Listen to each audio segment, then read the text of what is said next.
Hi, my name is Ariana Casillas Rodriguez, and I want to touch on the aspects of Desmond Tutu's life that have inspired me as a Latina growing up in the United States, especially as a first gen student here. I just want to as accessory that his devotion to equality and human rights equates to the passion that I have for law, for civic law, for Sonia Sotomayor, for just everything to do with poli-sci and criminal justice. I would say that my most difficult leadership challenge, especially this year, would be the worry of having to work twice as hard, not really having stable people to count on, or worrying about how things will come together. It's been a rocky year for me personally, and I think that at the end of the day, the way that I've arose to the occasion is always keeping an open communication with the people that I've been depending on, and making it abundantly clear that this is, the commitment that they've made. As their leader, this is what I expect of them. And if they can't make that commitment, I need to know, because we've made an agreement and a commitment to all of these people, and these are what these people are expecting from me.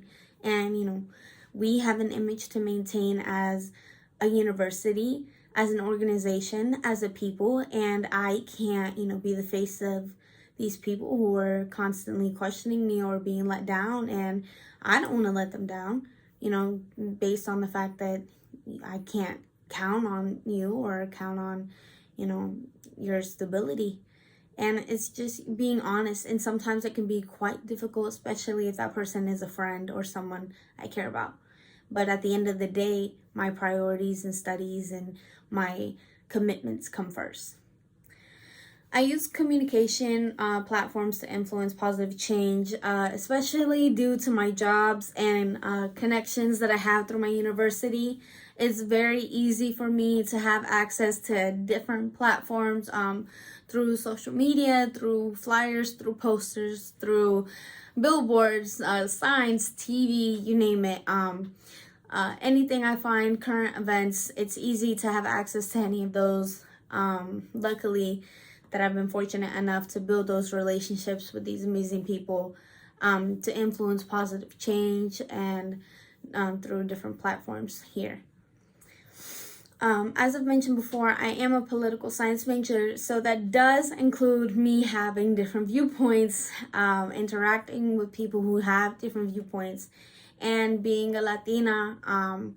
Growing up my entire life, I'm always going to encounter people with different viewpoints. Being a minority, I'm always going to encounter people with different viewpoints. And I've learned that the best way for me to approach that is with curiosity. That has always been my go-to. I can't fight fire with fire. I'm always going to step back and just try to decipher, well, why does that person think that way? We never have to come to a happy medium. We never have to agree to disagree or even find a common ground. But at the end of the day, I want to know why that person thinks that way. And that's really how I approach someone who thinks with a different viewpoint from how I think. And that's really it. Thank you for your time.